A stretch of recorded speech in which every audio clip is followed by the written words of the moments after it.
You're listening to Merykid Explains, an oral history of one artist's discography featuring facts, feelings, and most importantly, context.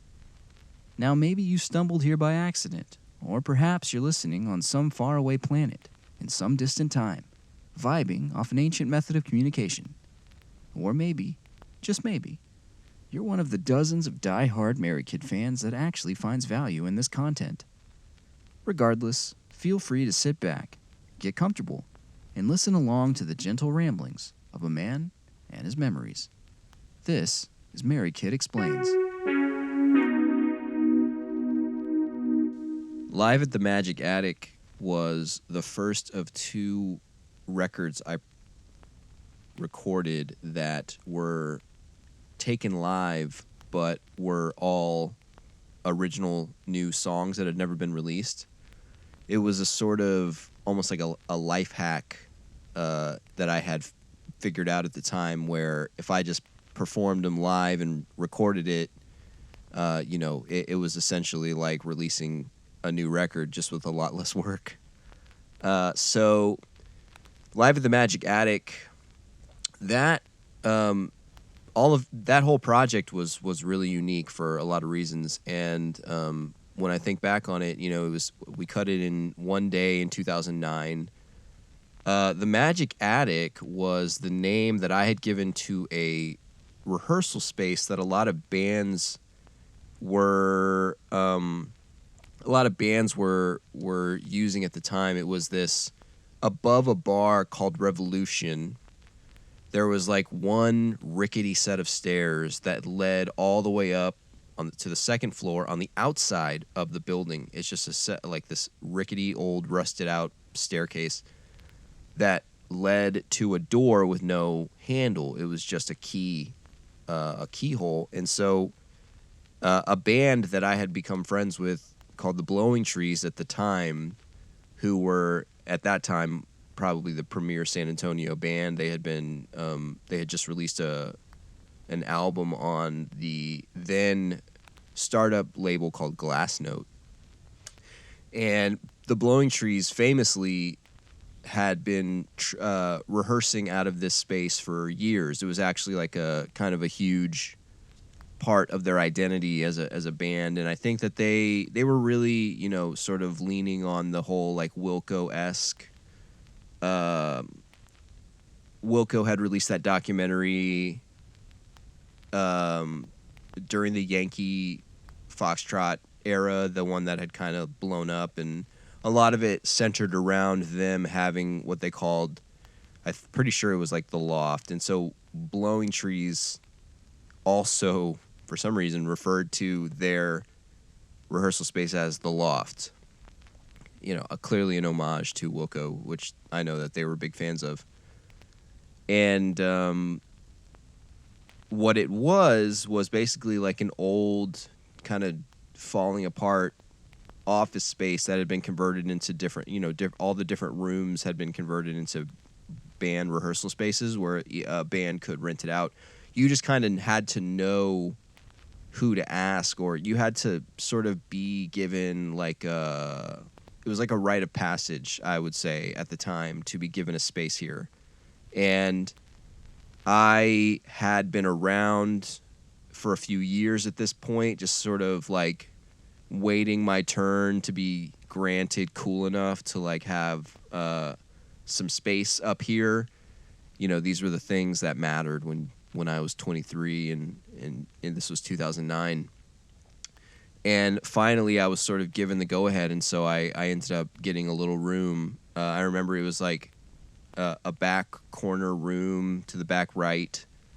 We were able to do whatever we wanted with it. There was a couch in there, and we had there was like a half wall that sort of separated sections of it.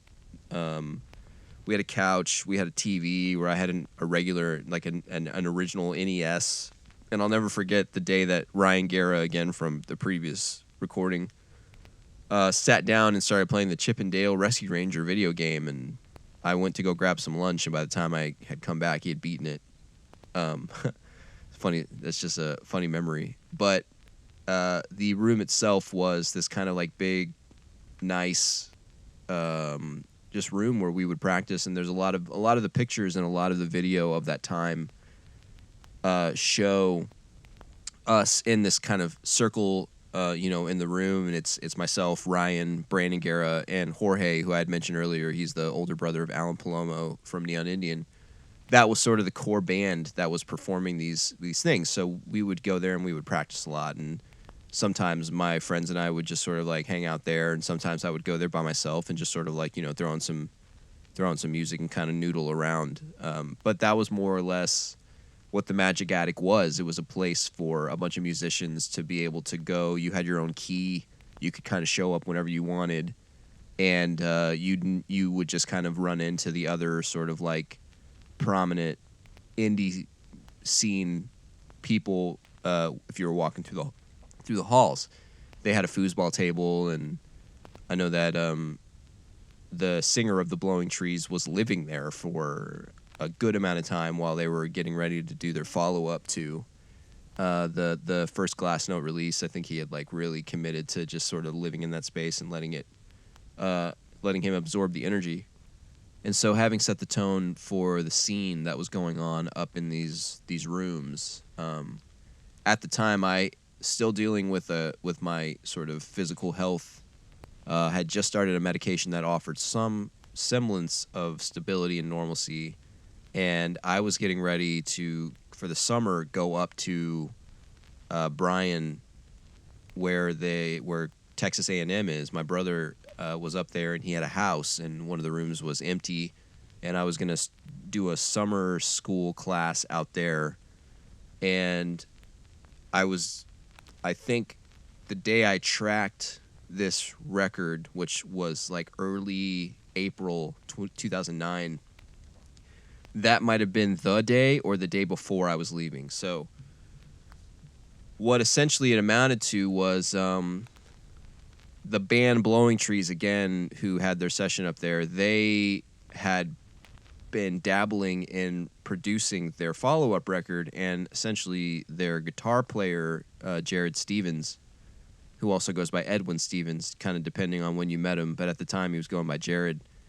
He had his full sort of like recording equipment present and available up there, and I asked him if he would be willing to just, take a microphone, sort of put it in my room and see if we can just knock out a couple songs, and he said yes. That quick exchange would essentially set the tone for a lifelong friendship, a very fruitful mutual working relationship, and also what became the sort of catalyst of experimentation for me, and I'll go into it. The players on this one, so I recorded each song live, maybe 1 to 2 takes each, and then in the background, if you're listening, you're hearing on a few of these tracks, you're hearing a bunch of sort of movement. You're hearing a lot of other people kind of like stepping around or coughing or singing or tapping on some things. At one point, you're hearing like a little bit of drums, and that's whoever was at the studio at the time. I believe it was Abigail Curry, again, from the first record. She was there. Chris, the singer of the Blowing Trees, was there. He was living there at the time, so he was just present for it. Another girl who was kind of around always, her name was Maya. She was taking photos. And there might have been one other photographer there, if I'm not mistaken. I think a guy whose name was Chris. I could be wrong on that, but I do think he was there. But essentially what it came down to was I was looking for as much atmosphere as possible. So my instructions to them would be, okay, like while I'm playing this folk song, you guys be in the background moving around. It was sort of I wasn't even listening to like the Beatles or the Beach Boys at the time, but it was a similar style of wanting to create a kind of like psychedelic ambiance where you're hearing the song and then completely unrelated to it in the background, you're just hearing sort of like voices and sounds and these types of things. And it was a lot of fun And at the time, I was performing a lot, and where I was as a performer was very strong vocally. So what I got were takes that I really, really liked. Another thing about this is, again, this was the first record that I ever worked on with Jared, and he was, again, the producer. And what he did was that he took like 3 just pretty solid takes of what I had done. You know, it would just be start, and then I would go, and then we would cut it at the end. Just kind of like 1 to 2 takes of each song. And I'll never forget when the record was over, he was like, "Hey, I'm gonna try something. I have an idea. I'm gonna try it, and then you just kind of tell me what you think." And when I actually ended up hearing the finished product for his sort of vision of the record, what it was extremely psychedelic, where he had sort of taken some stuff I did and he reversed it and he added a whole bunch of other things, and it was this very atmospheric, experimental project that kind of wove in and out of the 3 songs. It was like a bunch of noise, and then it would settle into one song, and then when the song was done, it would morph into the next one over the course of all of this sound. And it threw me completely. I had no idea what I was hearing. I'll never forget the first time I heard it. I was like, "What the fuck is this?" I was just like, "What?" Thinking I had made a mistake by asking this guy to help me with this record. He had gone off the rails, but he asked me, "Just wait, listen to it again, give it some time, and then tell me what you think." And so the more I listened to it, the more I loved it, truthfully. And now when I listen to it, I think what an incredible little piece of art that was made between these 2 guys, and very much so because of Jared's involvement in it. In fact, like I think that he took it from being what would have been just like a standard run-of-the-mill project, and then just threw all of these ideas onto it to create its own identity.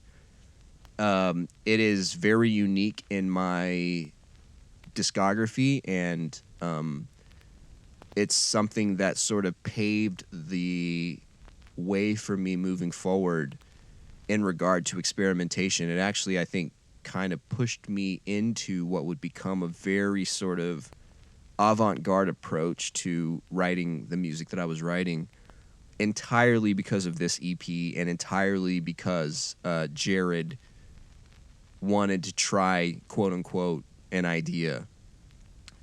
Really one of my... I can't say enough good things about how right that decision was, and how glad I am that I gave it a little bit more time so I could understand what it was in the big picture. So with all of that said, this little record was something that I'm very proud of, and let's get into the tracks. So song number 1, Winter... one of my favorite things I've ever written on the guitar. Another one that I put in a weird guitar tuning. It's not a song that I could write. It's not a song that I could play today because I do not remember the guitar tuning of it. But I really like lyrically how it all ties together, especially the very end of it where it kind of comes back to that. I call her winter 'cause she's just like the cold. It's really pretty. It's kind of a poem set to music. It's really romantic, and that one I really like a lot. And then the next track, 3 Wishes. 3 Wishes is something that if I could have like focused only on one style of music, and in that style of music I focused in on my approach to that style of music, I think 3 Wishes is exactly where I would have wanted to go. My voice is very low. It's very growly. The guitar is heavy. I'm playing very little. I'm playing like 3 notes on the guitar. And somehow this song sounds so heavy. So heavy with just a couple notes on the guitar, and the way my voice is being recorded is so like just present. There's so much gravel and bass in my voice, and I love the countdown, the way that it counts in. And this is the one where in the background, um, you've got Chris playing the drums with a broom. You've got Maya and Abigail and maybe the other Chris, the photographer, stomping around. They were dropping like pennies on the ground. You're hearing all of these sounds in the background, which was just us trying to make as much noise as possible while I'm playing this track. Not to be distracting, but to more so add the full like scope of art into this, couple minutes. And honestly, when I listened to this some 13 years later after recording it, I hear the confidence and the ambition of youth. I hear I was not afraid of trying anything. I hear not only was I not afraid of it, but the weird ass things that I was doing on this album and like up in that weird room. I felt like it was the smartest and most effective. Like I was so confident that it was a good idea, and it's like you hear it in my approach to this record. I look at this as possibly my most confident and strongest era of a performer. I just simply could not be taken down by anything other than the fate of the universe, maybe interjecting with a sort of health challenge that I was constantly dealing with. But as a performer, man, I was really in my element of writing. I was very comfortable writing on the acoustic guitar to the point where I was able to sort of like now break out of the traditional setting of a folk song and just like get really weird with it, which I think is a testament to, again, like I mentioned on Boy and the Bird that there was only, on Corduroy Crown, I had come with straight folk music, and that had sort of like kicked down the door for me, and it had really given me this great opportunity and a great foundation for my solo career. And already by the next record, Boy and the Bird, I was already tired of doing folk music and only threw in like half of one song of the whole 6-song record to kind of like dip back into folk. And then by this time, I did folk again, but it was so kind of bored with traditional songwriting that I had just gone off into this other planet in regard to folk music. And that's where I think people start to do their best work, is when they understand the foundation of something so well that they can start to experiment on it. And so again, just listening to Three Wishes, and it's probably the most political song I've ever done, maybe aside from like For the Writers in California. But this one was deep in the recession. This was in 2009. This is when, at the time, San Antonio was dealing with its hottest. I think we had like 45 straight days of 100-degree weather with no rain. It was just there was a weight to being alive at the time, especially in San Antonio. And all of it was just sort of coming out through my voice in this moment. So Three Wishes is political. It's a little experimental, and it's almost like challenging the listener to try harder to understand the ideas that I was putting out there, which I think is kind of like the nexus of great art. Not to say that I'm a great artist, that this is great art, but I think that great art does challenge you to try a little harder to understand it, so that maybe like you can grow a little bit too as the observer, right? And lastly, the song San Antonio Eye. This one, so again, I was getting ready to leave San Antonio to go to Texas A&M for the summer, and I wrote this song. This was a complete homage to the song Happy Trails, which growing up in elementary school, our teachers used to play Roy Rogers. That was like the treat we would get on like Fridays or something. They would play like an episode of Roy Rogers, and I was always really into that song. I thought that song was like, that might be one of my favorite songs ever, Happy Trails by Roy Rogers. This was my Happy Trails for San Antonio. At the time, I had really doubled down on sort of being a San Antonio artist. Even back then, that was my identity. I was very proud of it. I was always sort of touting that as like my superpower. It was like we're from San Antonio. San Antonio is gonna be cool, whether I have to force it or not. And to write a song with San Antonio in the title, I thought was impactful. And then the way that I sing this song, I'm playing it on the banjo, which is not something that anyone else in San Antonio was really doing at the time. Bon Iver and the sort of freak folk revival had not yet really permeated into the pop culture, so it was like there were only a few people who were really doing like really weird folk stuff. I can't say that I wasn't heavily inspired by Sufjan Stevens, which of course I was, but there was no other person in San Antonio that was doing music like that at the time, and it wasn't even that I was that was on purpose too. It was like I saw a sort of absence of a style in San Antonio and started to try to fill that with my own thing. So San Antonio I was written on the banjo, but the approach that I took to it was very clean vocally. It was almost sort of operatic, and there's this one vocal moment, ever we may meet again, where I do this kind of, it was almost like a Jason Mraz style Broadway kind of, waving the hands.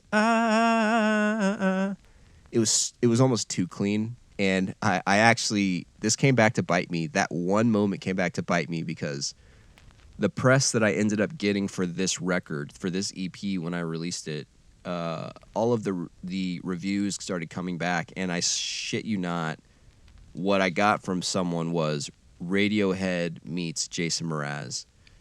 And those three words, destroyed any credibility that I had in the sort of indie scene in San Antonio. I'll never forget the CD release that I did for this record for Live at the Magic Attic. The way that the local paper at the time wrote about it was like, Merykid is described by as Radiohead meets Jason Mraz, as if that's something anybody could ever want. Something along those lines. It was super passive aggressive, and it was like watching all the work that I was doing to try to elevate San Antonio's music scene at the time and being largely ignored and largely sort of overlooked, not even for other bands. It was just almost like an ineptitude or like a laziness of the local press to want to even try to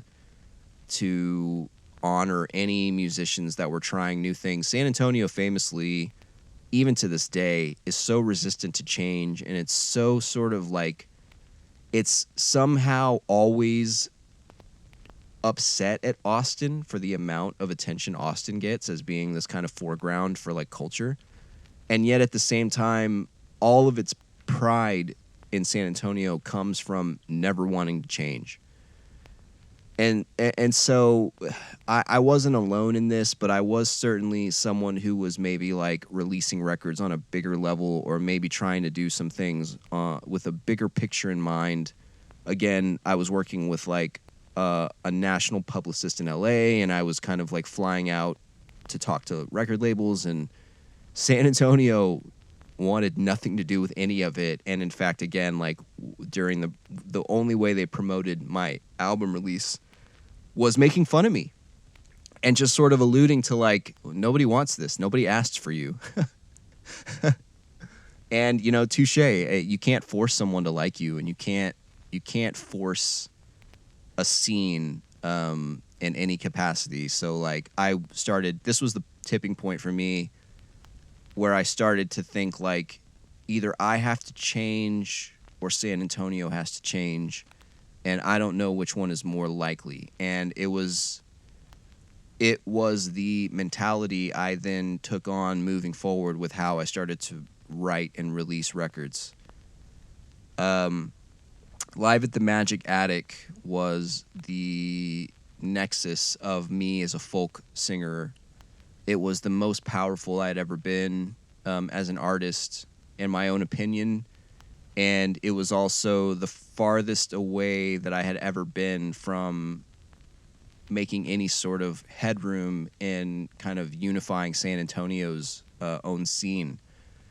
What I thought was going to be a triumphant sort of push into forward-thinking territory was actually pushing me farther away from what the people at the time were ready to listen to. And so when I listened to this record, I'm so proud of it, and I know that it was me almost at my best at the time at 23, and it was just not the world that I was living in was not ready to receive it. Notably, this also began the working relationship between myself and Jared. He and I would go on to do several more records together. And to this day, I consider him one of my best friends and favorite people. We created a sort of symbiotic producer-artist relationship that started with this one that went on to, I think, cover maybe like 5 more projects, which all of them will be covered in this series. So probably the most beneficial thing that came from this record was just my now established working relationship with Jared. And with that, I wrapped that record and packed up my bags, and I took off to College Station for the summer. I would be back relatively quickly, but at the time, that was kind of the end of a chapter for me. And moving forward in the next one, I think that we'll start to see where I'm shifting a little bit. So.